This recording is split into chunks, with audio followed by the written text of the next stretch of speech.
pero estamos bien sin él.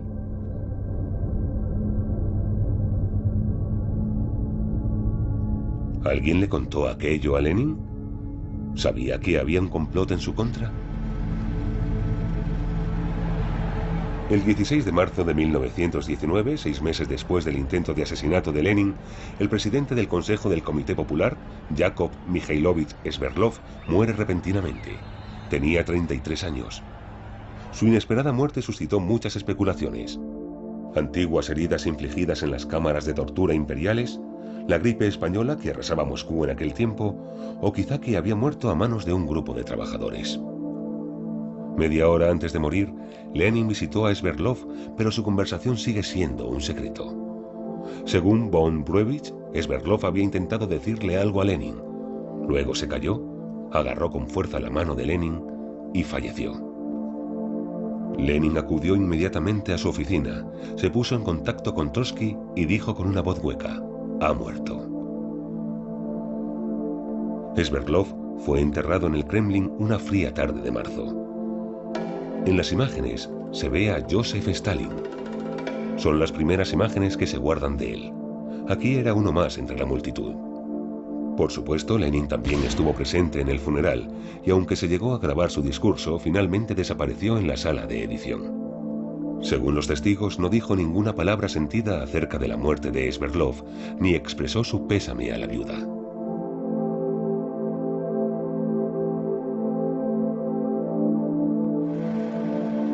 El 8 de julio de 1922, el nuevo gobierno lleva a juicio a los líderes aún vivos del Partido Social Revolucionario de derechas.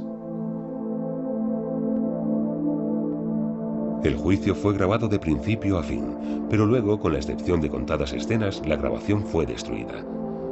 Aquí vemos unas valiosas imágenes en las que no solo aparecen líderes del Partido Social Revolucionario, sino también otros que habían conspirado contra Lenin y luego le habían disparado.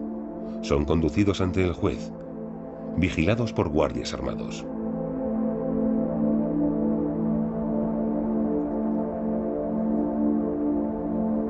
Grigori Ivanovich Semenov, que organizó la vigilancia de Lenin y envió a los asesinos a la planta militar de Michelson. Aquí vemos a Lidia Konopleva, una de las camaradas de Semenov en el frente. Fue ella la mujer que disparó contra Lenin. Sorprendentemente, estos luchadores socialrevolucionarios, que ya habían confesado su participación en el intento de asesinato de Lenin, no habían sido detenidos y seguían en libertad. Habían sido convocados para comparecer ante el juez. Los archivos centrales del Servicio de Seguridad Federal de Rusia todavía conservan los archivos de la investigación. 92 volúmenes de protocolos, informes de los agentes y declaraciones del caso. Los documentos, a los que ya es posible tener acceso, revelan que el complot tuvo su origen en el Kremlin en 1918. El plan no era solo eliminar a Lenin, sino acusar al Partido de los Socialrevolucionarios del asesinato, y de esta forma también eliminar al incómodo rival político. La lectura de las investigaciones de 1922 deja claro que tanto Grigori Semenov como Lidia Konopleva trabajaban para la Checa en 1918. Luego se unieron al Partido Social Revolucionario trabajando de incógnito para la Checa.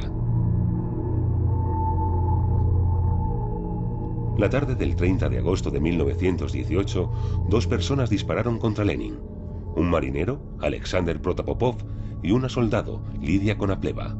Durante la vista no se dijo ni una palabra sobre Protopopov, puesto que había sido ejecutado 4 años antes, la noche del 30 de agosto, por orden de la Checa.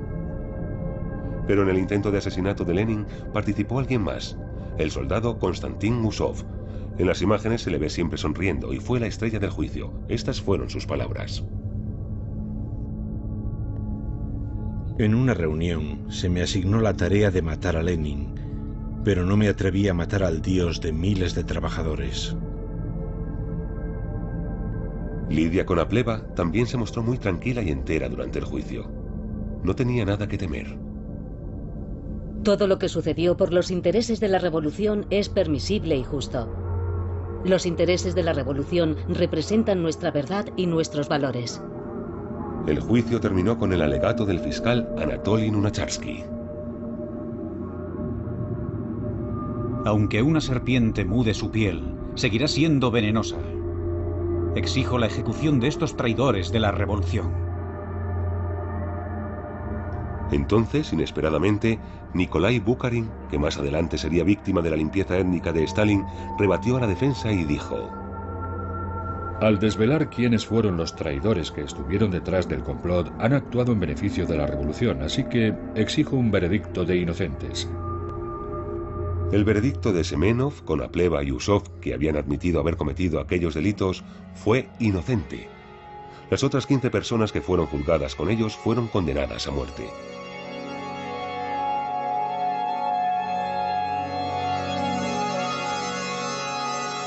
Tras el juicio, los terroristas Semenov y Lidia Konopleva tomaron caminos opuestos. Semenov desarrolló tareas militares en China y terminaría siendo ascendido a comisario de brigada. Konopleva empezó a dar clases a funcionarios sobre el manejo de explosivos.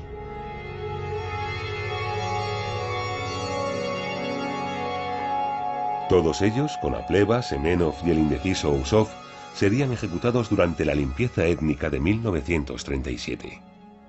Cuando alguien siembra el terror, debe saber que este al final regresa como un boomerang y le atacará a él. No me cabe ninguna duda. No hay ningún ideal, por muy alto que sea, que justifique el terror. Entonces, ¿quién era Fanny Kaplan? Hasta ahora creíamos que era la mujer que había disparado contra Lenin. Fanny Kaplan parece haberse esfumado tras los mitos que surgieron a su alrededor. Incluso corrió el rumor de que no había sido ejecutada y de que Lenin, amablemente, la había perdonado. Su nombre, como un fantasma, deambuló por innumerables prisiones y campos.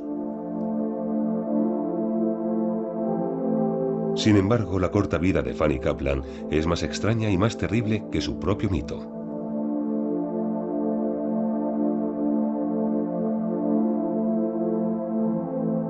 En esta fotografía tiene tan solo 16 años. Era costurera y vivía sola en Odessa. Sus padres, judíos, emigraron a Estados Unidos en busca de una vida mejor. En 1906 se enamoró de Saska, un idealista de su misma edad. El 22 de diciembre de 1906 se produjo una explosión en una de las habitaciones del hotel First Merchant en Podol, Kiev. Un hombre y una mujer salieron huyendo de la habitación. El hombre logró escapar, pero ella fue detenida. La corte marcial de campo de Kiev condenó a Fanny Kaplan, menor de edad, a trabajos forzados perpetuos en Siberia. En la cárcel, la jovial y risueña joven perdió de repente la visión. Los médicos no entendían por qué.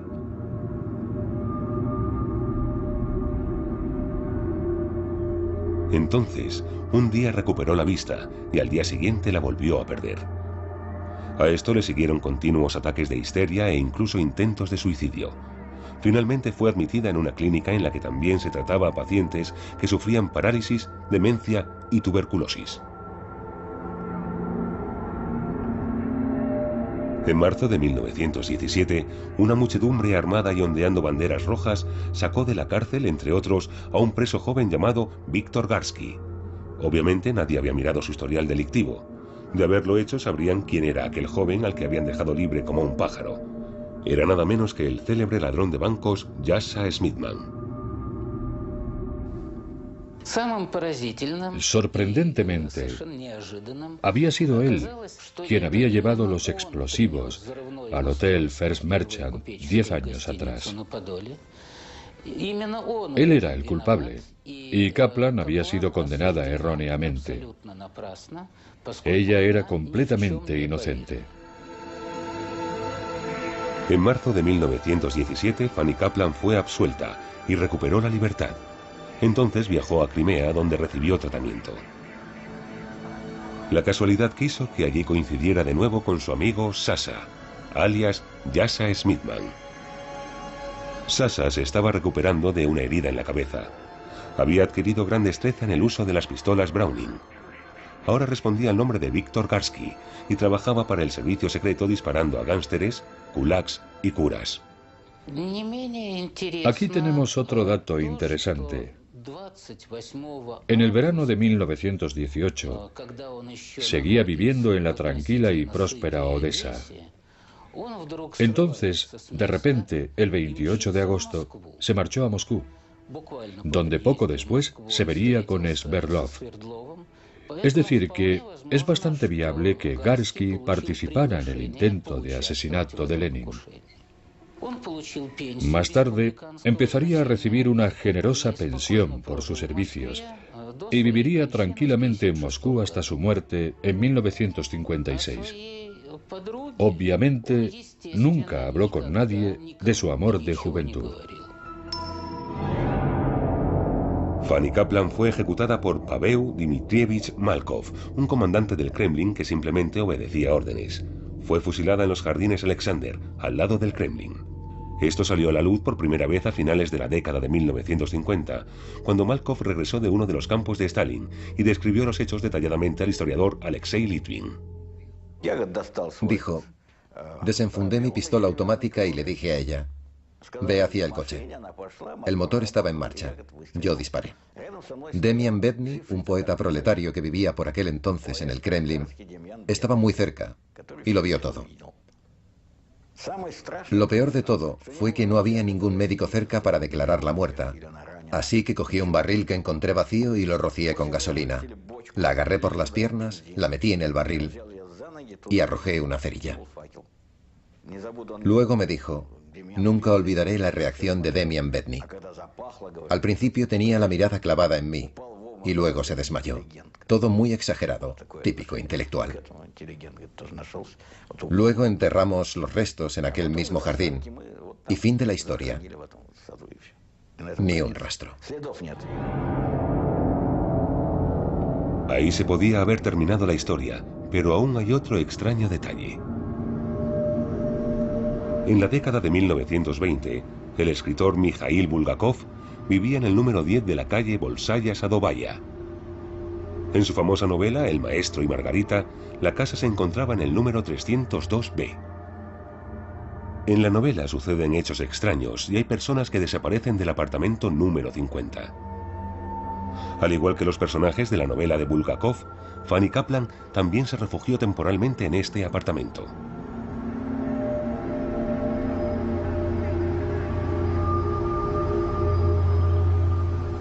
La encapotada tarde del 30 de agosto, una chica medio ciega y algo lunática, con un sombrero blanco, un paraguas y un aspecto harapiento, abandonó esta casa. Inició entonces un largo viaje a Sepuhovsky Zastava para reunirse con su apuesto gánster.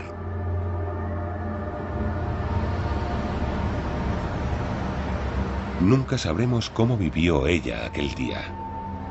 Cuando en el interrogatorio le preguntaron a Fanny Kaplan, si no disparó usted, ¿qué hacía en el lugar del delito? Ella se encogió de hombros y respondió, eso, señor, no es de su incumbencia.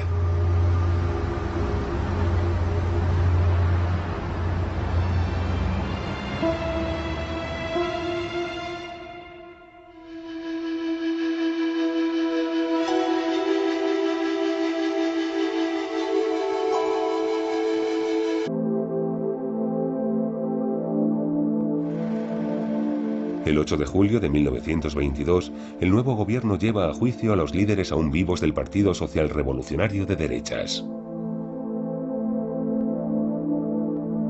El juicio fue grabado de principio a fin, pero luego, con la excepción de contadas escenas, la grabación fue destruida. Pero estamos bien sin él.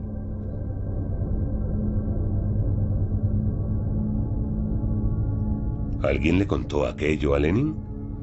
¿Sabía que había un complot en su contra? El 16 de marzo de 1919, 6 meses después del intento de asesinato de Lenin, el presidente del Consejo del Comité Popular, Yakov Mikhailovich Sverdlov, se ve a Joseph Stalin. Son las primeras imágenes que se guardan de él. Aquí era uno más entre la multitud.